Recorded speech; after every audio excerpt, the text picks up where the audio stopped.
was a year full of wonderful opportunities. Though these opportunities did not come without challenges, our organization has become stronger and our vision more focused. And our dedicated and loyal staff are pleased to share with you the results. I think one of our major accomplishments here in our department was our membership, our donor program, taking it over, enhancing it, making it more efficient with our new donor program. And I think another thing was our first Bets for Pets. It turned out very well. I think the greatest strength, I think, is the leadership, the staff who make the SPCA. Without them, like a lot of our members will say, how, they support us. And I think it has to do with the staff, the leadership and the staff that make the SPCA, make it what it is, along with our membership. So the major accomplishments for 2012, especially for all of us in the education department, would be sparking all those new minds about humane education, teaching children about animals. One of the other accomplishments would be getting a new humane educator that's thrilled and excited about working with the kids and working together. With the new routes and plans, we intend to making a real good dent in our overpopulation problem.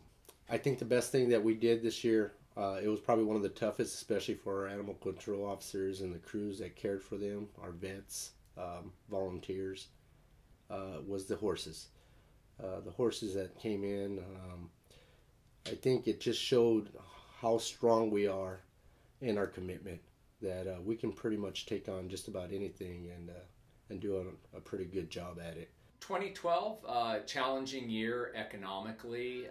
There's a few programs that we implemented to hopefully get more animals seen in our hospital. We are responsible for the injured stray care here at the Central California SPCA. We've made some significant inroads in this past year working with our rescue and adoption departments to get more of those animals out to rescues or adopted into households. Because of our significant discount with the spays and neuters, sometimes if clients are coming in for ancillary services like a dental, for example, we're able to allow them to accomplish several things at the same time because we're able to take advantage of the animal already being under anesthesia for the spay or neuter, and gives people maybe an opportunity to do some other care for their animal that otherwise they might not be able to afford. We do have, elderly, limited income clients that come in here with medical demands beyond what they're able to afford. We do have some funds available and continue to solicit them in order to provide care for those animals where otherwise, they might not be able to. And in walks with a staff member a beautiful, well cared for Weimaraner with an enormous gash in its chest. And I thought to myself, surely this animal is not back here to be euthanized, because that's something I could fix. And sure enough, it was owned by a very responsible but non-wealthy individual, and their veterinary estimates for the hospitals they'd been going to were out of his range. And I knew that I couldn't euthanize it when I thought I could save it, and it got our organization a lot of good publicity, and I got thank you notes from all over the country. The story ended up on the CNN headline news website, and we got donations and cards from all over the country, and it was just so gratifying to get recognized for what we do every day that people don't know about. I'd say the biggest accomplishments for our department was the actual forming of the department. Adoption services now encompasses several areas. It's adoptions. It's also foster care as of a couple months ago, and the rescue department. So we have kind of the trifecta going here, where if we can't find them a home, perhaps we can find them a foster parent, or we can find them a rescue group that will take them. We have having the three together really kind of helps in shortening the amount of time that we spend scrambling on what we're going to do to figure out how to help these animals. We had a dog that was brought in with a microchip, and she had a broken leg. Unfortunately, with the amount of animals that we take in on a daily basis, that kind of injury is something that we would have a very difficult time rehabbing. We were able to find a rescue group up north that took her on. They named her Gracie, and what they ended up doing with Gracie is getting her broken leg fixed, and then finding her a home. So that again was a case of us dealing with these animals with animal control. The owner was found. Owner could not care for the animal.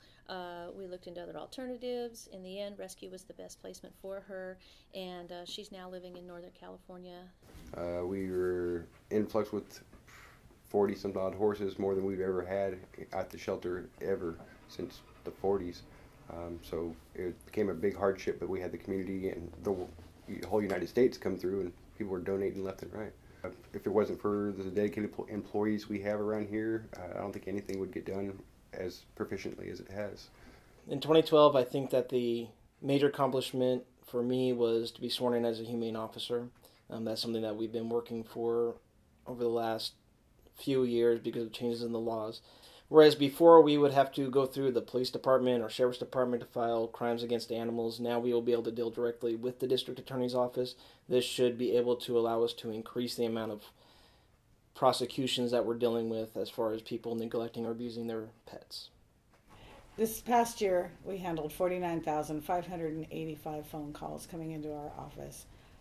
Included in those was approximately 807 calls for service regarding neglect and cruelty to animals. We have at least one dispatcher in the office 7 days a week to handle the incoming calls, and there are 4 of us total. I personally myself have spent my lunch hours out with the horses. There are a lot of them that came in had no prior human contact, and so I've been spending my lunch hours out there brushing and talking and petting, and a couple of them have been learning how to wear a halter and starting to walk on a lead rope. But I'm not the only one that's out there doing those things. There's a lot of staff that spend their lunch hours out there with these horses trying to get them socialized. We do everything down here as a team. Thank you, members and donors of the Central California SPCA, for your current and continued support, thereby allowing us to make a more humane community for our animals. Thank you so much.